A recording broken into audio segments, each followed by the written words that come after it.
you know.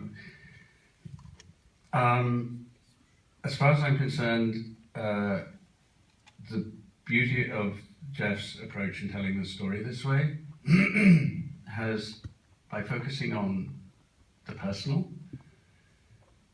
has rendered all the labels and the way people name each other absurd. I think when you get to know a person, those things do become absurd. The labels evaporate. I knew a guy at school who was a very, very committed racist. And there were 3 Asian guys in the school, and he professed what we call Asian, mean like Indian. He hated Indians, except these 4 guys. And they're the only ones he knew. So he gave them a pass because he knew them. But he still kept his prejudices intact for anybody he didn't know. It just heightened the absurdity of it, and I think that the personal is where all commonality lies, and so I do think this absolutely speaks to that. I think that anybody who thinks they have any right to tell anybody else who they can love, or I think is in an absolutely absurd position. May I just add one quick thing? We had a premiere in Los Angeles 2 weeks ago, and I'm just pulling up here. We met the couple Jeff Cirillo and Paul Katami, who were the pair who brought their case against Proposition 8 to the Supreme Court. And they did an interview, and there's a little piece in this I like to read out occasionally because I think it's remarkable and talks to what the question was and what you just referred to, Colin. And it says, their fight wasn't all about marriage. It was about, let's treat each other with fairness, he said. Let's honor liberty and the pursuit of happiness. Let's honor equality under the law for all of us. And that was an affirmation not of marriage equality, it was an affirmation simply being an American and being treated equal, which I think is so beautiful.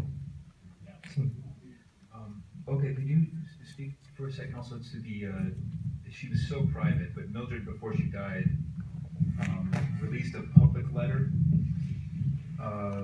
in which she basically said that she hoped that the Loving case would be used to grant gay couples marriage.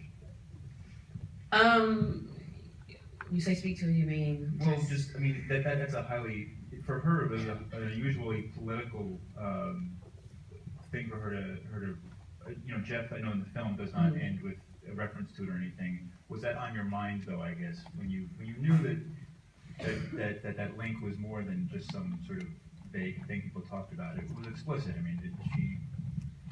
Well, it wasn't on my mind in the sense of that, as Colin has said earlier, that with this film, we try to focus on the personal and not the political.